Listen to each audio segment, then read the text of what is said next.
People think living in China as a black couple is easy, but here is the truth. Imagine growing up in Ghana, where the streets are full of music, laughter, neighbors calling your name, and every face you see feels familiar. Fast forward, and suddenly you are here, in a place where almost no one looks like you, where the language is different, and where even a simple trip to the shop feels like an adventure, or sometimes a battle. So today, we are opening up, not to compare, but to share the truth, what it really feels like to build a life here, as a black couple, far from home. For my hardest part living in China is you constantly have to tell yourself that, oh, what this person is doing, or the stare, or the touch, or calling you foreigner, you constantly have to remind yourself that they mean nothing. I've been in situations where, for example, I'm at the gym and someone takes my picture, for example, while I'm on the treadmill, a man, and I'm like, that's weird, because in my culture, I would say it's inappropriate.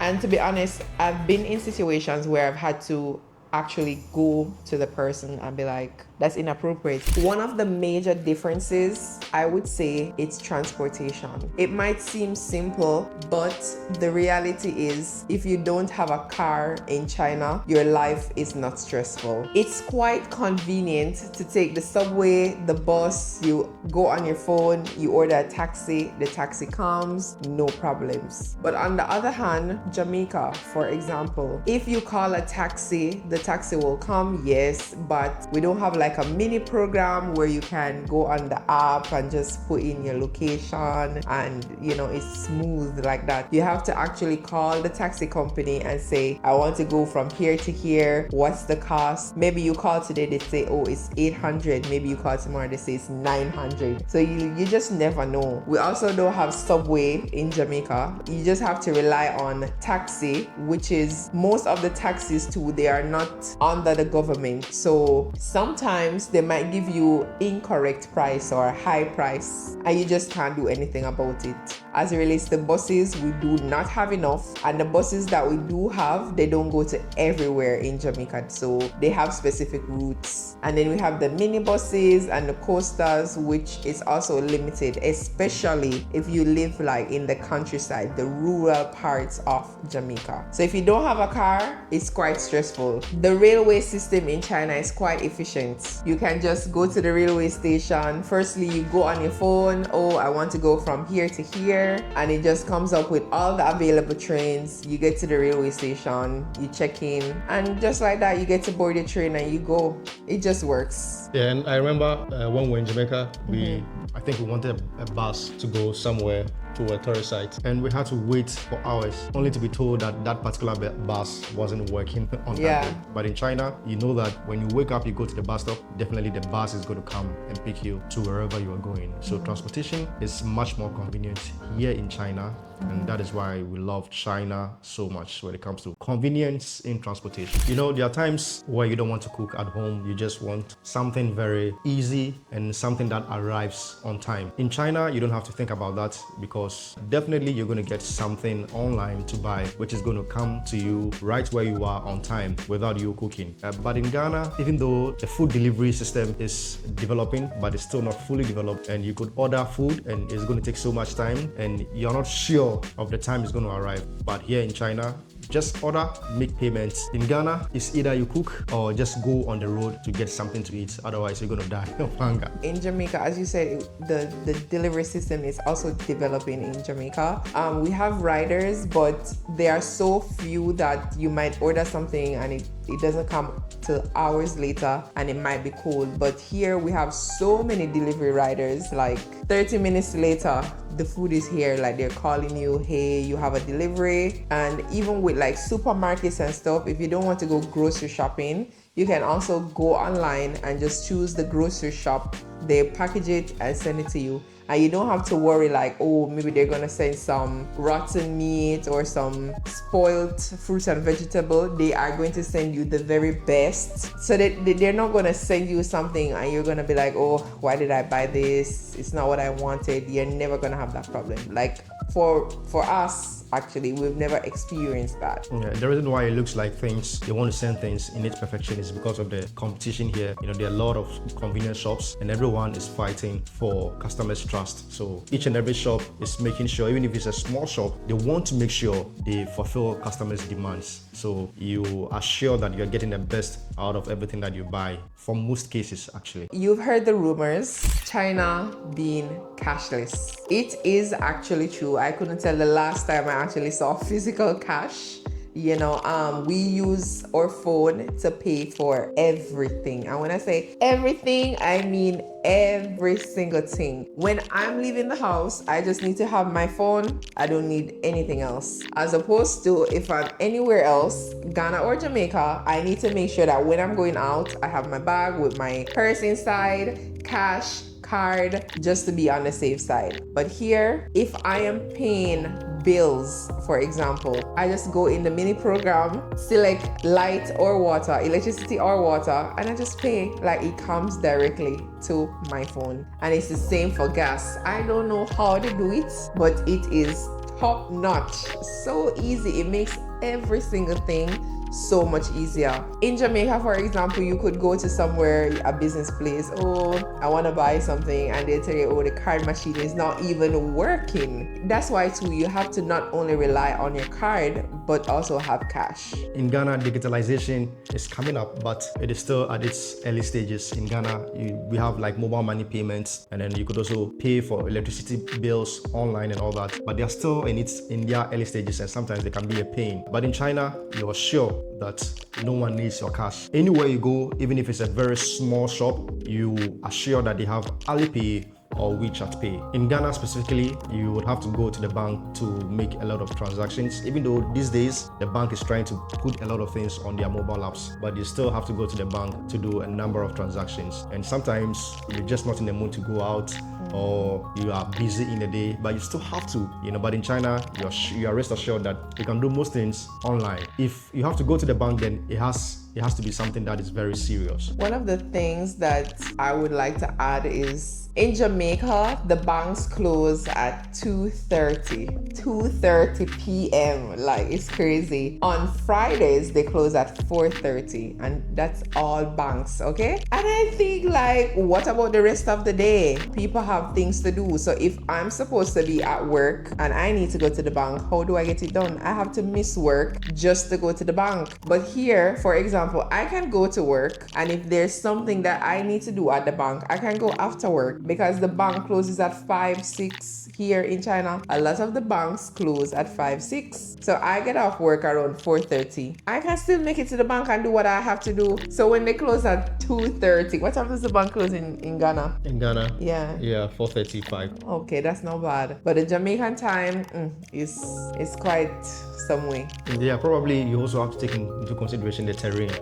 Yeah, I don't know why banks close that early in Jamaica, but I think maybe they might have their reasons. But also they should consider the working class who want to come after work and all that. But anyways, they might have their reasons, and the Bank of Jamaica might have reasons why they set 2:30 p.m. for banking to end in Jamaica. We can stay indoors for the whole week without having to go outside, believe it or not. We can stay in the comfort of our own house, order every and anything that we need, and rest assured it will come to our door. One of the huge advantages, ordering things online. And when I say ordering things online, I'm not talking about like groceries or food, fast food, or clothes, shoes, any household item that we need. We have something called Taobao, which is like Amazon or Shein, it's our version, Taobao, Pinduoduo, JD. So basically you can log on, search for what you want. Oh, I need a t-shirt. You put t-shirt in there, shoes, or anything you can think of. Remember, all things are made in China. You order it and it gets delivered 3 days later. No hassle, no stress. I went to Ghana in 2023 and I ran a delivery company in Ghana, and the delivery system is still very young and is developing. For example, here in China, most apartments have delivery lockers where their deliveries are sent to them. If they are not at home, they can keep it in the delivery lockers, and then when they come back from wherever they they went, they can just go directly into the delivery lockers and pick up their stuff. Most deliveries are also doorstep, or there are stations called tiny house stations, and other shops are being rented as stations for other delivery companies where you can just walk directly into them and pick up your stuff. And mostly those shops are in communities, so you don't have to walk long distances, sometimes from 100 to 500 meters away from you, or a little bit more. So the delivery system here is quite mature and efficient, where you don't have to think about where and when to get your stuff. In Jamaica, we have to use like a third party if we want to buy something online. So let's say we're using Amazon. So you have like some companies where you would ship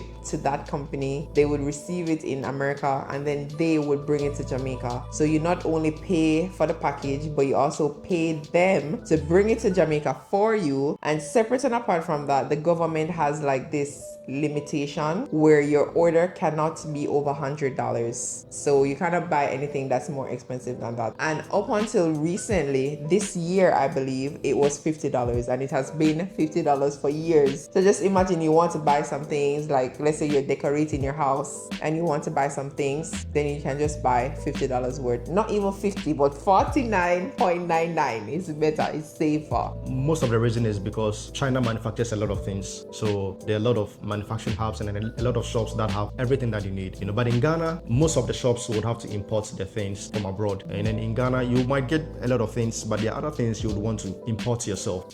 But I think in Jamaica, most of them buy from America. No. That is why they have those tariffs and stuff. We actually have shops where you can go and walk and buy something, but they tend to be limited as it relates to their options, and then the price tends to be high. In China, you can think of anything or everything, just go online and search, you're going to find it.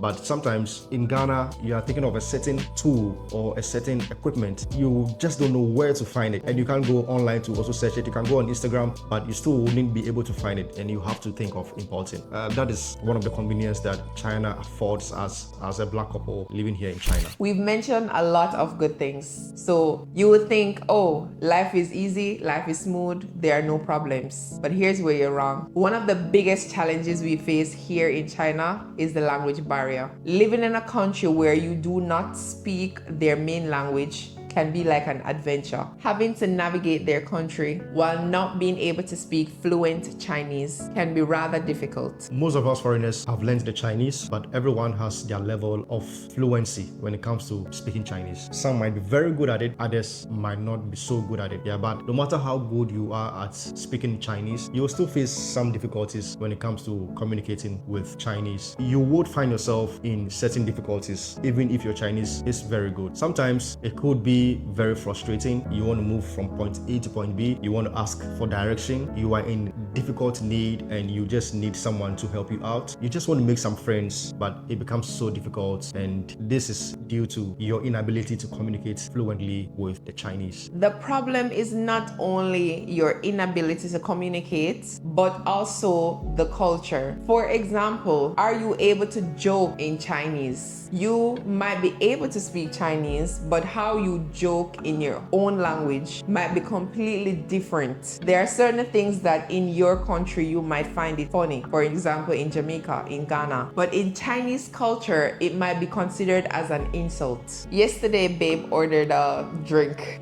like some grape drink. He translated the page and somehow he ended up with a hot drink. He was hot, he wanted cold, like very cold with ice. But somehow during the translation process, he ended up getting a hot drink. Those are some of the problems that you might encounter. When it comes to communication, inaudible communication also counts, like gestures, body language. All of those are forms of communication. We as a black couple, we have different gestures, which might not be the same as Chinese people. Counting from 1 to 10 in Jamaica or in Ghana is different from counting from 1 to 10 in China. These are some of the things that you might not take into consideration or might not think carefully about it, but trust me, it's going to affect your day-to-day life whilst living here in China. In China, we're basically celebrities. Being black is a big thing. They're curious about your hair, your skin. Why are our skin so black? Why is our hair like this? Were we born like this? Is it our blood? They have so many questions. Separate apart from all those questions, they also look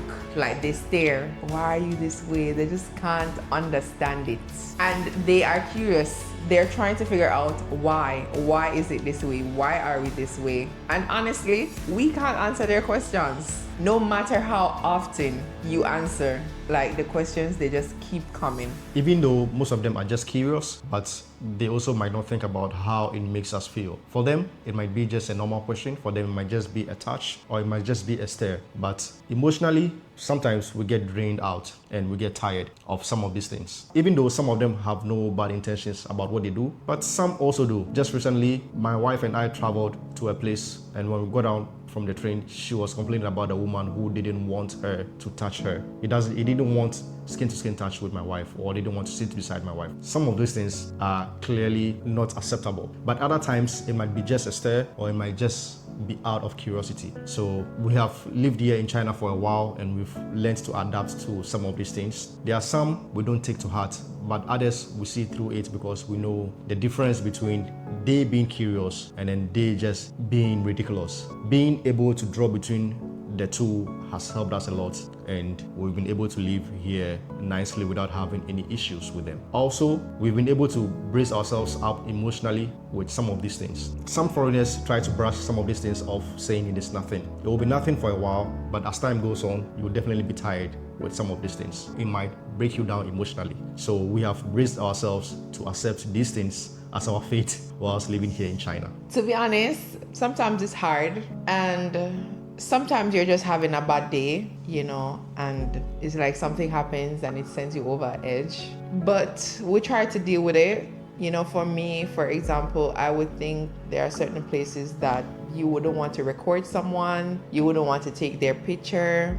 And I've been in situations where, for example, I'm at the gym and someone takes my picture, for example, while I'm on the treadmill, a man, and I'm like, that's weird, because in my culture, I would say it's inappropriate. And to be honest, I've been in situations where I've had to actually go to the person and be like, that's inappropriate. My idea is that you would not take a picture of a Chinese woman in certain situations. So why would you do it to me? I'm also a woman. Albeit I'm a black woman, I'm still a woman, So sometimes I do correct them with translation, as best as I can, because sometimes it's just too much. And I most definitely cross the line when they try to touch my hair, because why? Why do you need to touch my hair? I don't like it. I don't like it. But I try my very best to understand that this is who they are. These things are challenges because when you are a majority in your own country, you don't come across some of these things. Someone touching your hair out of nowhere, someone taking a picture of you out of the blue, or someone staring at you for no reason. Some of these things, we don't encounter them in our own individual countries, so we find it very difficult. But trust me, with time, you'll be able to adjust nicely. No two black people experience are the same in China. There are people that live in bigger cities. There are also others that live in smaller cities. There are people that live in the west, others in the north, and others in the east. Some behaviors might be different, but others might be general. One black person's experience might be different from the other. For both of us, we've had different experiences because for a major part of my life here in China has been education, and a major part of my wife's life here in China has been work. So we've had different interactions with Chinese because of what we do or what we've done for the majority of our lives here in China. They're quite helpful, I must admit, so helpful. If you need help with anything, they will help you. Sometimes I don't know if they're helping because they see that you need help, or they're helping you because you're a foreigner and they're like, oh, I don't want her to suffer in my country. I find that too when I'm at like any business place in China, the customer service is really good. Like, you'll never be in a situation where they're not helping you, they're giving you attitude, or they're being rude to you, or even if it's a case where you are at fault, they will step in and be like, oh, it's okay. And I think that's quite good. And for Chinese technology lives in China. All of the best equipment that you need in this world, you're going to find them here in China. From the phones to the laptops to the cameras to the home appliances, to whatever you need, you're going to get it here in China. And for technology, when it comes to, escalators in certain buildings, elevators in buildings, railway lines, bullet trains, CCTV cameras on roads, anything that makes life easy, you're going to get it here in China. So it makes our life really good and really easy to live here in China. Things in China are quite affordable. I want to use the word cheap because there's no other way to describe it. Things are set at a price where even low-income earners can afford. I always tell this story. If I go to any city, anywhere, and I say I want a bottle of water, it is always 2 yuan.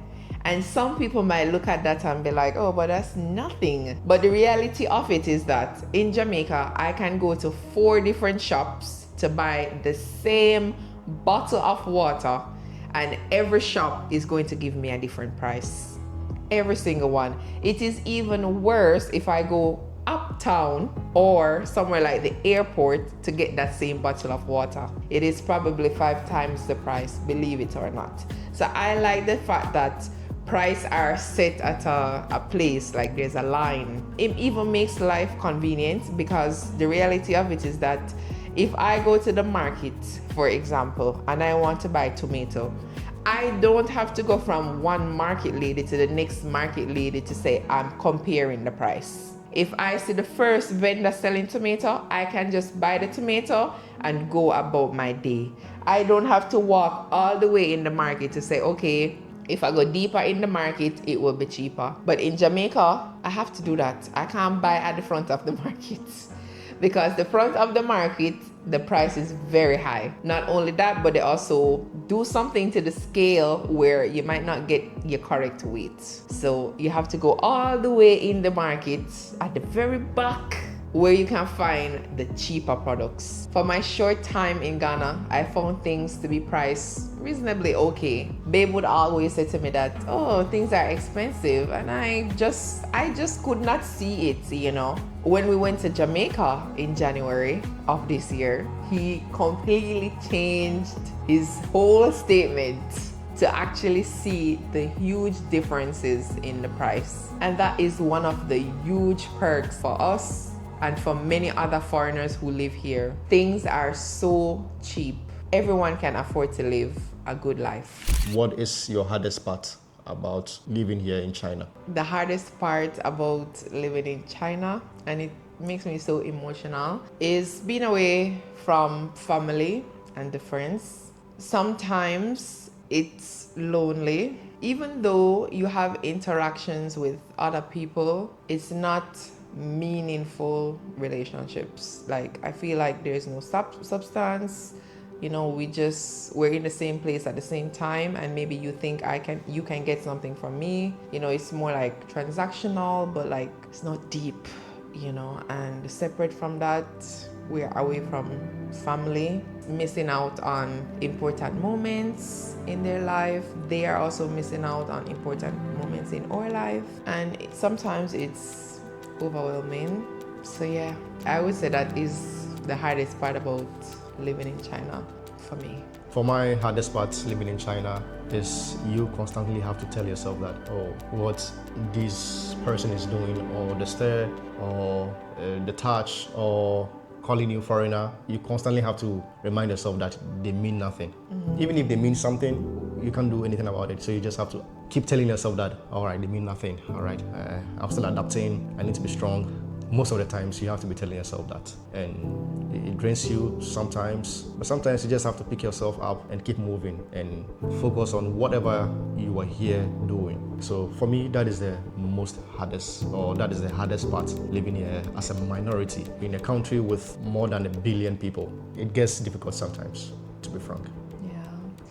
Sometimes I feel like they don't listen to me just because I'm black. Like, my opinion, it doesn't matter, especially at work. Like, for example, you are hired as an English teacher and you're supposed to, guide them on the English aspect. And you might have a great idea and they're like, it's like what you're saying don't matter. They feel like they know more than you. There was a time recently where we did a video at school and I put the captions. So the captions are there on the video. It's like TikTok, right? It's like a TikTok video. The captions are there. And they're like, oh, double check it very well. Because our principal, he studied English major in America. And I'm like, my native language is English. I've also been to school, but I've translated it, but again, you're like, oh, double check it very well. Like, it's like, I've done it, I've checked it, it's fine. So sometimes I feel like because I'm Black, they doubt me, they don't value what I have to say, they don't hear me. And sometimes it makes me feel small, like, it's like how they want me to feel. So sometimes it's quite sad, sometimes it's quite depressing, but we move still.